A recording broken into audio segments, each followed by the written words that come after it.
자, 출애굽기 강해를 할 때는요, 이렇게 할게요. 한 장씩 주제를 정하겠습니다. 그리고 주제를 가지고 단락을 나눠서 그 주제를 가지고 이제 마치 그 주제별 시리즈 설교를 하듯이 장별 주제 강해를 하도록 하겠습니다. 그래서 이번 출애굽기를 시작하는 1장의 주제는 하나님을 경외하는 삶입니다. 그래서 1절부터 7절, 오늘 읽었던 1절부터 7절은 하나님을 왜 경외해야 하는지, 하나님을 경외하면 뭐가 좋은지, 그 이야기를 좀 나누고 싶고요. 다음 주 이제 8절부터 14절까지는 하나님을 경외하려고 할 때 이제 우리를 방해하는 것이 있습니다. 하나님을 경외하지 못하도록. 그래서 하나님을 경외하지 못하도록 회방하는 것들이 무엇인지, 그리고 왜 우리가 하나님을 경외하지 못하게 되는지, 이런 것들을 좀 보려고 하고요. 그리고 이제 마지막 이제 15절부터 22절까지 말씀에서 하나님을 어떻게 경외해야 하는 것인지, 하나님을 경외한다 그러는데 어떻게 하는 것이 하나님을 경외한다는 것인지를 이렇게 세 번으로 나눠서 1장 안에서 하나님을 경외한다라고 하는 이 주제를 가지고 말씀을 나누겠습니다. 자, 오늘은 왜 우리가 하나님을 경외해야 하는지, 그리고 하나님을 경외하면 뭐가 좋은지를 나누려고 합니다. 은혜 받는 시간이 되기를 소망합니다. 혹시 이 마이크가 좀 불편하면요, 제가 요거로 바꿀게요. 삐삐 소리가 나는데 방송실에서 못 잡는 것 같아요. 자, 괜찮죠? 자, 오늘 몇 절이냐면요, 우리 창세기, 아니군요. 지금 갑자기 지금 마이크 얘기하느라고 제가 설교 어디까지를 지금 진행했는지 까먹었어요. 자, 첫 번째, 왜 우리가 하나님을 경외해야 하는가? 첫 번째 이유는 뭐냐면 이것이 내 가정에게 복이 되기 때문에 그렇습니다. 내가 하나님을 경외하는 삶을 살면 이것이 나와 내 자녀에게, 내 가정에게 복이 된다. 아멘이십니까? 이것이 첫 번째입니다. 하나님을 경외했던 야곱의 가정이 복을 받아요. 자, 사실 이 가나안에 살고 있던 이 야곱의 가정이 애굽으로 왔잖아요. 애굽으로 오게 된 것은 하나님의 지시 때문입니다. 하나님이 애굽으로 가라 그래서 애굽으로 온 건데, 이 지시를 받은 사람은 야곱 한 사람입니다. 하나님이 야곱에게만 애굽으로 내려가라고 했는데 결과적으로 애굽으로 내려온 사람은 야곱 혼자가 아니라 그의 자녀들까지 몽땅 다 오게 되는 거거든요. 자, 우리 창세기 46장 3절 4절 야곱에게 하시는 말씀입니다. 시작.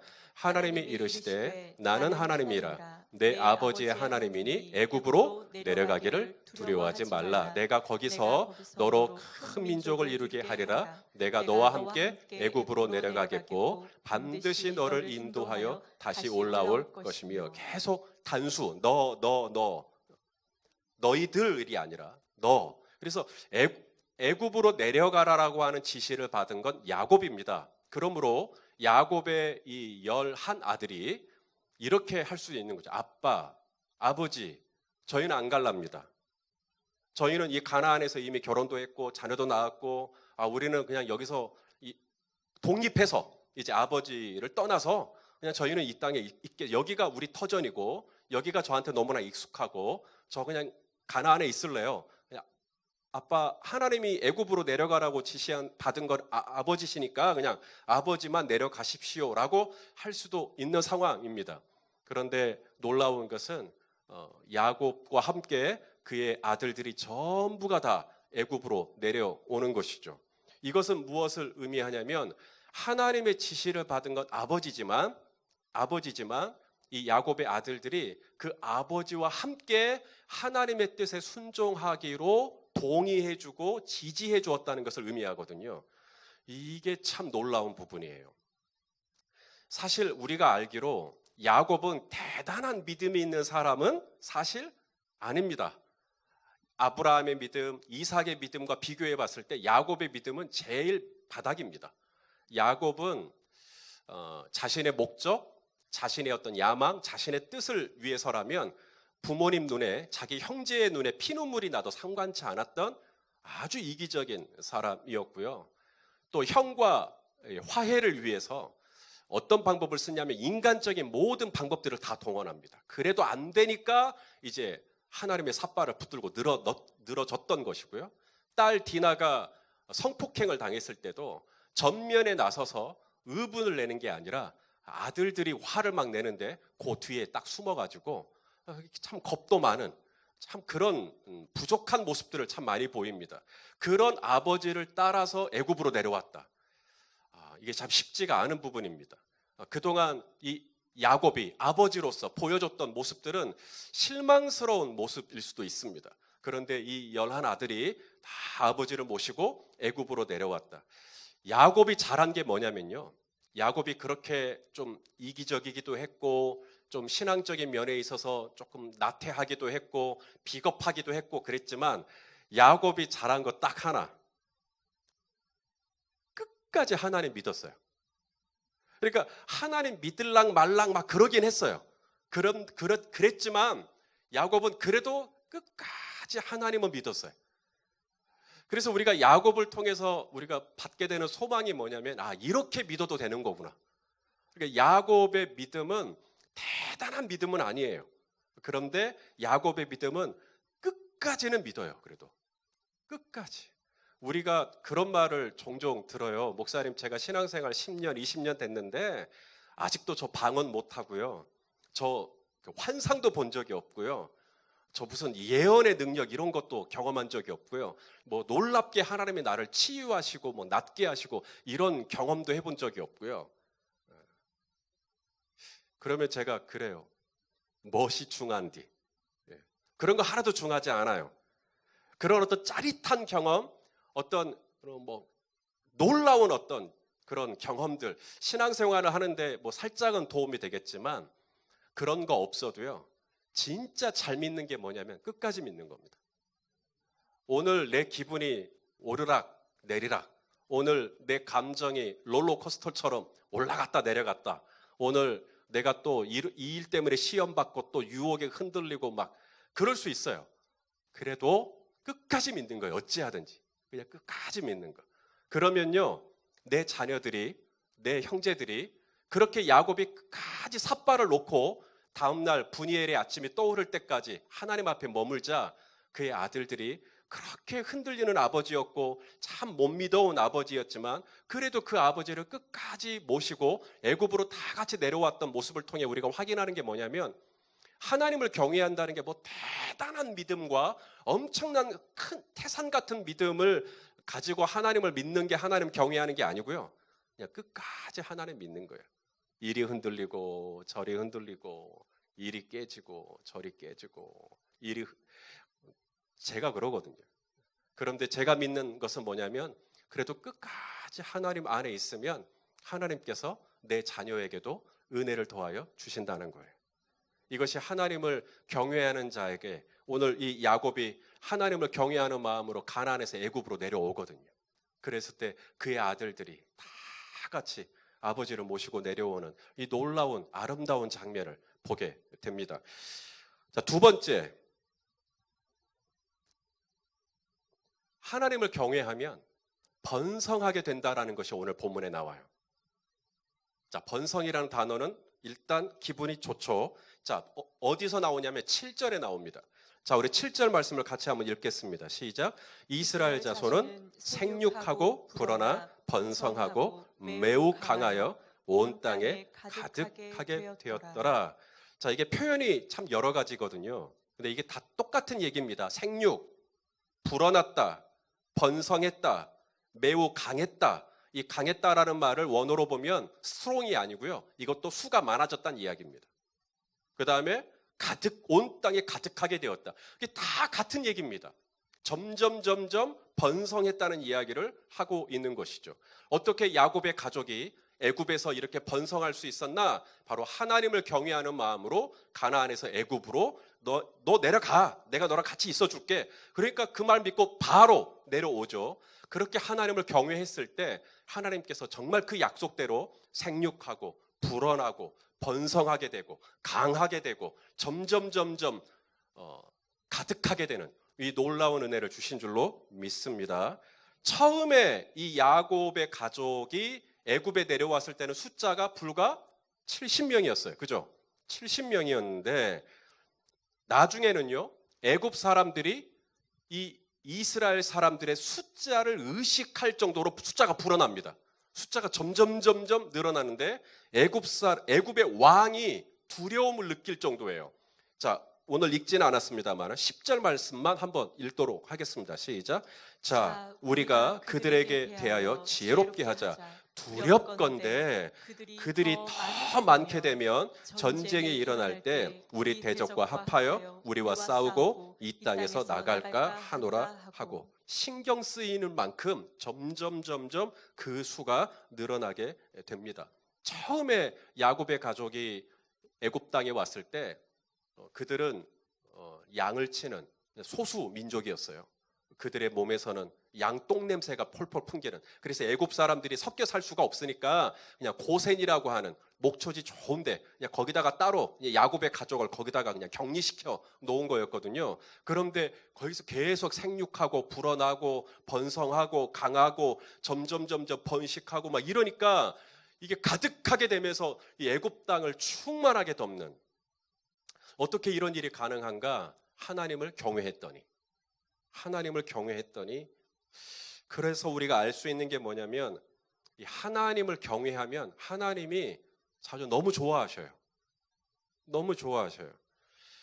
일전에 그런 질문을 받았어요. 목사님, 제가 성경을 읽는데 성경에 하나님을 경외하라 이런 말이 진짜 많이 나오거든요. 근데 그 말이 정확하게 뭔 말인지 잘 모르겠어요. 예. 자, 하나님을 경외한다라고 할 때 그 경외라는 단어하고요, 내 부모를 공경하라 할 때 그 단어가 똑같은 단어입니다. 그 단어가 사람에게 쓰이면 공경이 되고요, 하나님께 그 단어가 쓰이면 경외가 되는 거거든요. 그러면 우리가 부모님을 어떻게 경외하는가, 우리가 부모님을 어떻게 공경하는가를 보세요. 우리가 부모님에게 할 수 있는 최고의 효는 부모님을 기쁘시게 해드리는 거죠. 그러면 하나님을 경외한다라는 말은 똑같아요. 하나님을 뭐 하시게 해드리는 거예요? 기쁘시게 해드리는 거예요. 하나님을 어떻게 기쁘시게 해드려요? 너 애굽으로 내려가라. 그러니까 바로 내려가죠. 하나님이 너무 왜냐하면 순종의 제사보다 낫거든요. 그 삶의 기반이 가나안 땅이 다 있는데 거기에 3대가 있었잖아요. 할아버지, 아버지, 자기까지. 거기에 모든 기반이 다 있는데 그거 딱 내려놓고 애굽으로 내려가라 그러니까 네 하고 내려가잖아. 얼마나 하나님 마음이 뿌듯해요. 그리고 말씀하시죠. 내가 너를 축복해 줄게. 그리고 애굽 땅에서 점점 생육하고 그다음 불어나고 번성하고 강하게 되고 충만하게 되는 역사들이 일어나더라는 거죠. 제 아들이 어버이날 이틀 전에, 어버이날도 아니고 이틀 전에 학원을 다녀오더니 퉁명스럽게 꽃을 하나 틱 하고 던져내는 거예요. 아빠, 이렇게. 그래서 뭐냐 그랬더니 어버이날. 학원에서 저희 집으로 오는 동선을 아는데 꽃집을 들리려면 이렇게 와야 돼요. 그걸 했다는 거죠. 중학교 3학년 남자애가. 그리고 주면 쑥스러우니까 틱 던진 거예요. 아빠, 내가 그래도 이거 한다. 뭐 이렇게 준 거죠. 근데 저만 준 게 아니라 제 아내도 준 거예요. 저하고 아내하고 너무 기분이 좋아가지고, 그렇죠? 아들한테 장미꽃을, 아니 뭐 카네이션 이런 걸 받는 게 너무 기분이 좋아가지고, 아들아 이리 와. 우리 같이 사진 찍자. 사진 찍고 뭐 뽀뽀 해주고요. 다음날 반찬 달라지고요. 저는 지갑 열리고요. 부모님을 기쁘시게 해드리면 부모님이 이렇게 달라지는데, 우리 하나님을 기쁘시게 해드리면 우리 하나님의 야곱의 가정을 애굽에서 생육하고 불어나고 점점 번성하고 점점 강하고 점점 가득하게 해주시고, 하나님의 마음이 그런 마음이 드는 거예요. 내가 너를 잘 되게 해줄게. 내가 너를 축복해 줄게. 자, 여기서 한 가지 이제 오해가 될 수 있는 게 있습니다. 뭐냐면, 나도 하나님 믿는 사람이고 나도 우리 하나님 경외하는 사람인데 나는 별로 번성이 된 것 같지 않은 거죠. 나는 생육하지도 않았고, 나는 불어나지도 않았고, 나는 번성하지도 않았고, 나는 수가 점점 많아지, 재산이 늘어나거나, 뭐가 이렇게 영향력이 증대가 되거나, 뭐 지위가 더 높아지거나, 몸이 좀 더 나아지거나, 뭔가 가정의 어떤 상황들이 더 풀어지거나, 나는 그러지 않는, 나도 하나님 믿는 사람이고, 나도 하나님을 경외한다면 경외하는 사람인데, 왜 나는 이렇게 일이 잘 안 풀릴까? 야곱의 가정은 이렇게 잘 되는데, 김 집사님 가정은 너무너무 잘 되는데, 이 박 집사님 가정도 너무 기도한 대로 응답 척척되는데, 나도 하나님 믿고, 나도 하나님 나름 두려워하고, 나도 하나님 경외하는데 왜 나는 번성이 안 될까?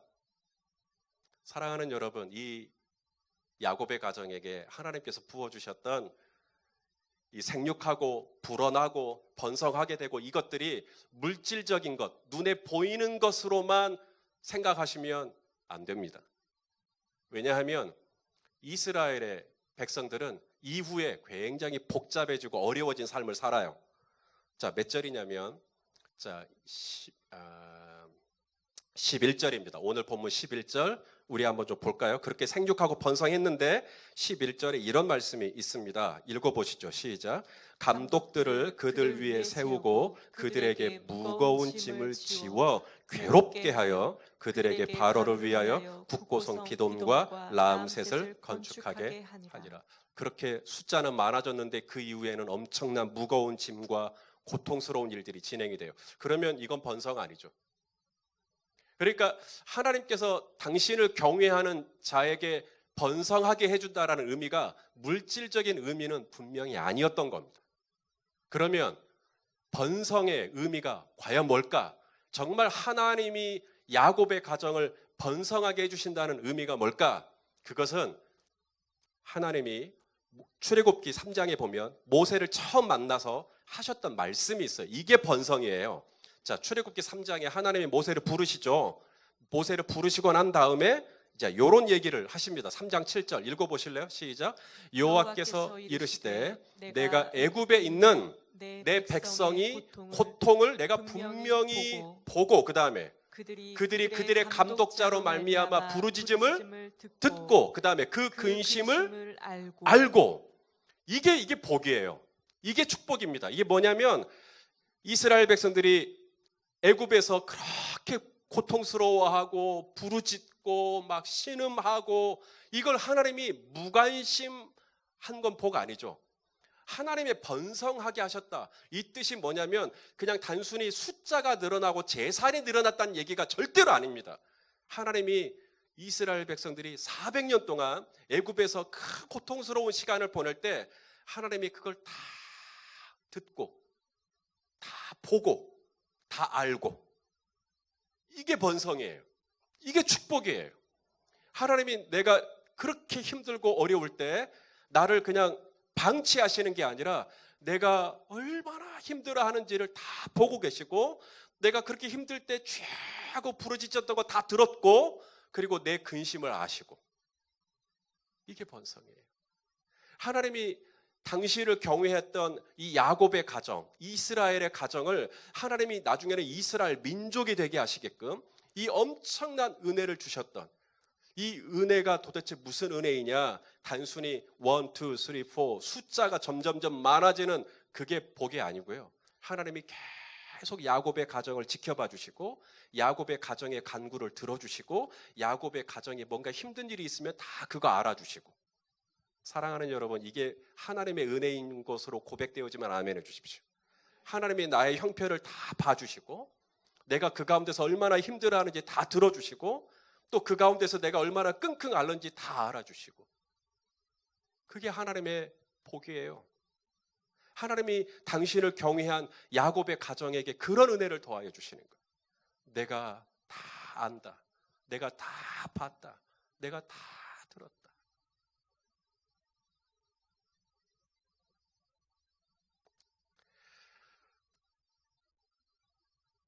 사랑하시는 성도 여러분, 우리 성도님들이 볼 때 저 손희선 목사는 잘 된 사람입니까? 안 된 사람입니까?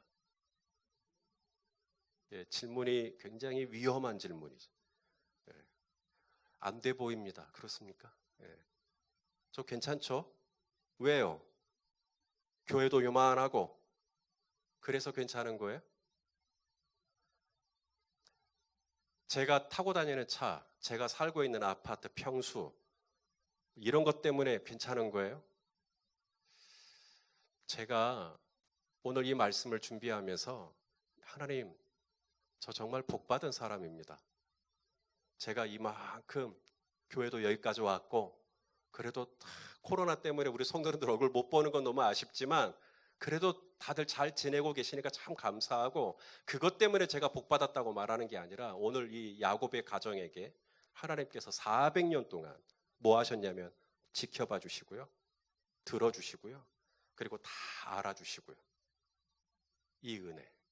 지나간 시간 한 번도 나에게 시선을 뗀 적이 없고 내가 새벽마다 간구할 때 주님이 다 들어주셨고 그리고 내가 뭐 때문에 힘들어하고 뭐 때문에 스트레스 받고 뭐 때문에 아파하는지 다 알아주시고 그렇게 나와 함께 해주신 하나님. 그러니 야 이런 하나님이 나와 함께 하시니 나 잘됐다. 나 좋다. 할렐루야. 사랑하시는 여러분, 내가 얼마나 가졌고 내가 얼마나 늘어났고 내가 얼마나 높아졌고 그것이 아니라 하나님이 우리에게 주시고자 하는 번성의 본질은 뭐냐면 하나님이 끝까지 나와 함께 해주시고 나를 지켜봐 주시고 나를 들어주시고 나를 알아주시는 것. 이게 은혜예요. 엄청난 은혜입니다. 하나님을 경외하는 자에게 하나님께서 그렇게 계속해서 관심을 가져주시는 거죠. 자, 세 번째요. 하나님을 경외하면 뭐가 좋은가? 하나님을 경외하면 뭐가 좋은가 봤더니 이제 다음 세대에 대한 이야기를 좀 하려고 합니다. 이제 요셉을 알고 있는 왕, 요셉을 알고 있는 왕이 계속 이어지진 않죠. 이제 어느 날은 요셉을 전혀 알지 못하는 애굽의 왕이 부상을 합니다. 그리고 이스라엘 백성들을 학대하기 시작을 하죠. 자, 출애굽기 1장 6절에 읽어보시죠. 시작. 요셉과 그의 모든 형제와 그 시대의 사람은 다 죽었고 요셉은요 애굽에 살고 있는 이스라엘 백성들이 비빌 언덕입니다.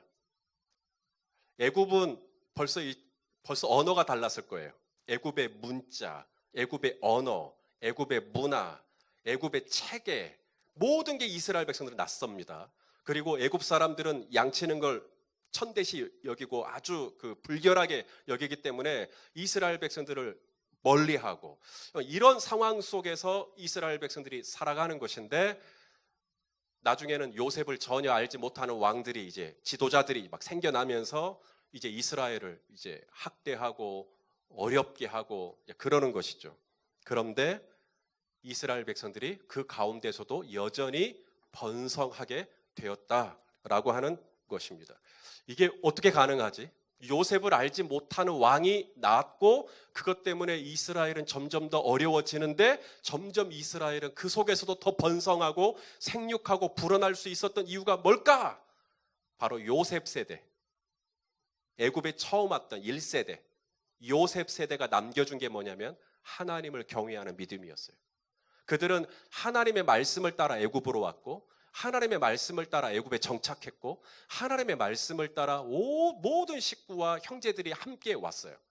이 하나님을 경외하는 이 믿음이 그 다음 세대를 계속해서 생육하고 불어나고 번성하게 하도록 이 요셉 세대의 믿음이 요셉 세대의 하나님을 경외했던 이 순종이 그 다음 세대에게 엄청난 축복으로 흘러가는 것을 보게 됩니다.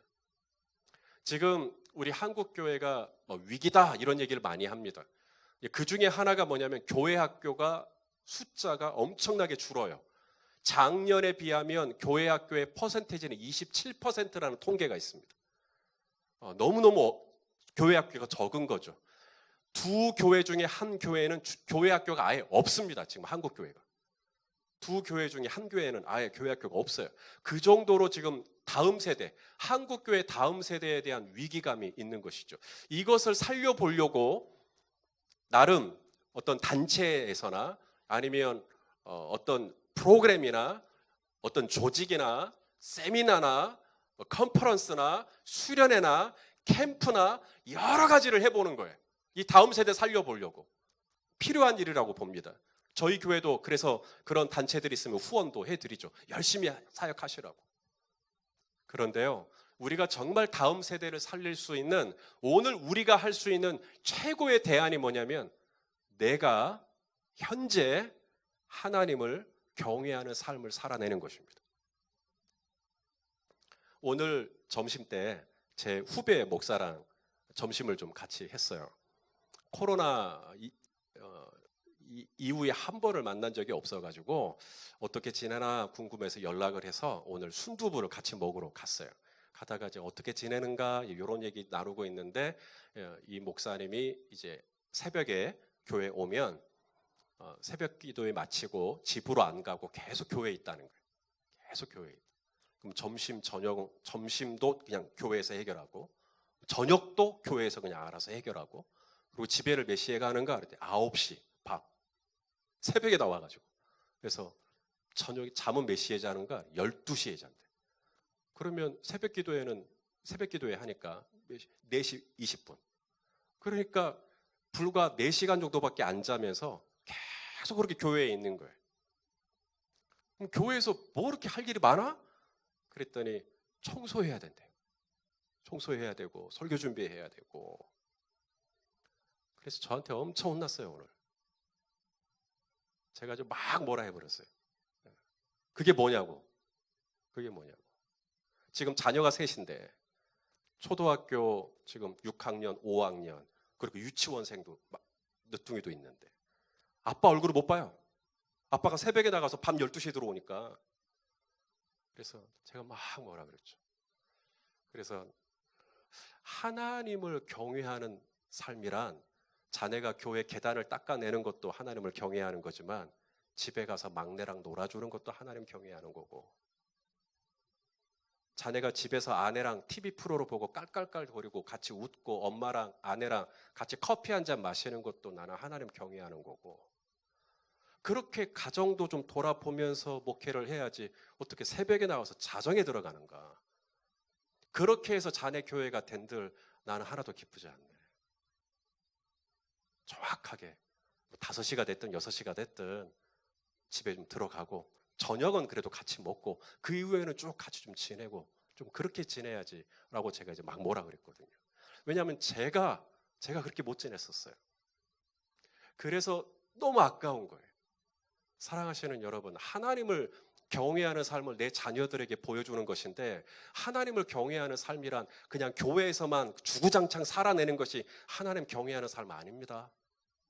하나님 경외하는 삶이란 집으로 돌아가셔서 같이 찌개 먹고 같이 청소도 하고 같이 놀기도 하고 같이 얘기도 하고 같이 과일도 좀 나누기도 하고 그게 하나님 경외하는 거예요. 그렇게 하면서 엄마 아빠가 어떠한 원칙과 어떠한 기준으로 뭔가를 결정하는 걸 자녀들이 다 보고 배우는 거예요. 거기서 아빠가 성경책 펴고 묵상하는 모습도 보고 엄마가 큐티하는 모습도 보고 그러면서 자녀들이 이렇게 하는 것이 하나님을 경외하는 삶이라는 걸 봐야지 계속 교회 가서 청소만 하고 있고 말씀 준비만 하고 있으면 자녀들이 성장하는 과정에서 하나님을 경외하는 모습을 놓치겠죠. 사랑하시는 여러분, 정말 이 한국교회를 사랑하고 다음 세대를 살릴 수 있는 대안이 뭔가 오늘 이 요셉 세대가 보여준 거예요. 하나님을 경외하는 건 가나안에서 애굽으로 내려가는 것이고 하나님을 경외하는 건 야곱의 가정이 다 하나가 됐듯이 서로 화목하게 지내는 것이 하나님 경외하는 거구나. 이런 것들을 보면서 그 다음 세대들이 생육하고 불어나고 번성하고 강하고 점점 충만하게 되는 할렐루야. 하나님을 경외하는 이 은혜가 오늘 말씀을 듣는 저와 여러분 모두에게 함께 하시기를 소망합니다. 그래서 이 축복이 하나님을 경외하면 이렇게 좋은 거구나. 나와 내 가정이 복을 받고 또 하나님을 경외했더니 하나님이 번성케 해주시는데 그 번성케 해주신다라는 것이 물질적인 번성이 아니라 하나님이 계속 나를 주목해 주시고 나를 들어주시고 나를 알아주시고 그리고 내가 하나님을 경외했더니 이것이 내 다음 세대, 공동체를 살리는 놀라운 은혜가 되는구나 라는 것을 깨닫고 저와 여러분도 더 하나님을 경외하는 삶으로 결심하는 그런 은혜가 있기를 예수님의 이름으로 축원합니다. 네.